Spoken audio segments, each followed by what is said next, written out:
parang gusto pong pumasok doon sa loob ng kwarto. Kaya napuyat po ako kagabi at hindi masyadong nakatulog. Kumukot-kot.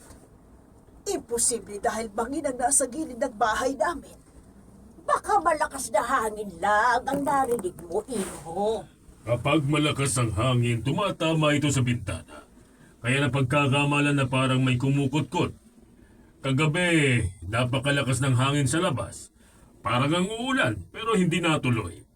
Galing kami sa labas ni Galvan kagabi, kaya alam naming malakas talaga ang hangin. Oh, tingnan mo. Malakas na hangin lang pala yung narinig mo kagabi. Tinatakot mo lang ang sarili mo, Froilan. Kaya mapanatag ka na, Froilan. Wala lang yung narinig mo kagabi. At saka, wala kayong dapat na ikatakot dito, mga Iho, dahil ginagabayan tayo ng ating Panginoon.